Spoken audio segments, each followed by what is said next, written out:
महाराष्ट्र में हिंदी थोपने पर कवि ने पुरस्कार लौटाया। भाषा विवाद जारी। महाराष्ट्र में भाषा को लेकर जारी विवाद थमने का नाम नहीं ले रहा है।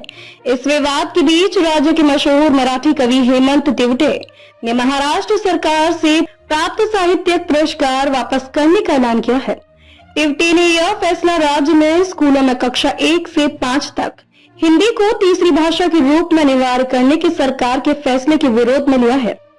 हेमंत तिवटे को 2021 में महाराष्ट्र सरकार द्वारा उनके कविता संग्रह प्राणोइया के लिए कवि केशव सूत पुरस्कार से सम्मानित किया गया था, परंतु अब उन्होंने सम्मान को वापस लौटाने की घोषणा की है। तिवटे ने सोशल मीडिया पर कहा, हिंदी भाषा को तीसरी भाषा के तौर पर थोपे जाने के विरोध में महाराष्ट्र शासन द्वारा दिए गए परानाइयों के लिए मिला पुरस्कार और उसकी नगद राशि लौटा रहा हूँ। अगर सरकार इसे फैसले को वापस लेती है तो मैं भी अपना निर्णय पुनः विचार करूंगा। हेमंत तिवटे ने इस विवाद के पीछे की वजह बताते हुए कहा कि छोटे बच्चों को अभी मराठी भाषा सीखने की प्रक्रिया में है। ऐसे में हिंदी को तीसरी भाषा के रूप में थोपने के लिए भ्रम पैदा कर सकता है। उन्होंने कहा, इस उम्र के बच्चों के लिए हिंदी अनिवार्य करना जरूरी नहीं है। बच्चों को प्राथमिक शिक्षा में मराठी भाषा पर पूरा ध्यान देना चाहिए। हिंदी और मराठी की समानता के कारण दोनों भाषाओं के साथ पढ़ाई में मिश्रण और उलझन हो सकती है। इसके साथ ही तिवटे ने सरकार से ये भी अनुरोध किया है कि वह बच्चों की शिक्षा में मूल्य शिक्षा, कौशल विकास और व्यक्तित्व निर्माण जैसे विषयों को ज्यादा प्राथमिकता दें। उनका मानना है कि भाषा को लेकर जबरदस्ती से बचना चाहिए और बच्चों की शैक्षणिक जरूरतों पर ध्यान देना चाहिए।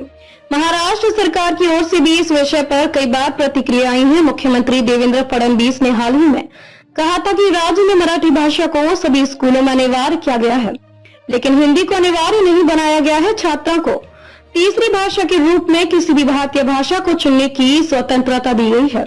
उन्होंने कहा, हम अंग्रेजी की तरह ही भारतीय भाषाओं का सम्मान करते हैं।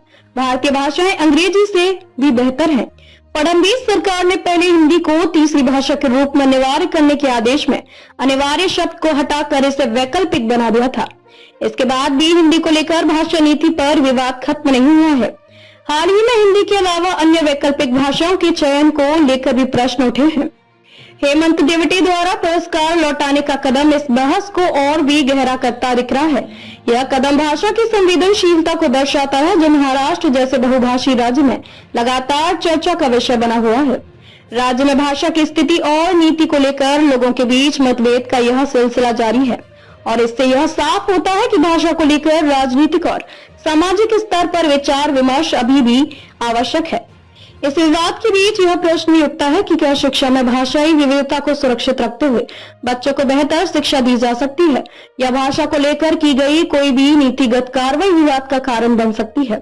अब यह देखना दिलचस्प होगा कि महाराष्ट्र सरकार इस विवाद को कैसे संभालेगी और राज्य के शैक्षणिक माहौल में संतुलन बनाने के लिए क्या कदम उठाएगी।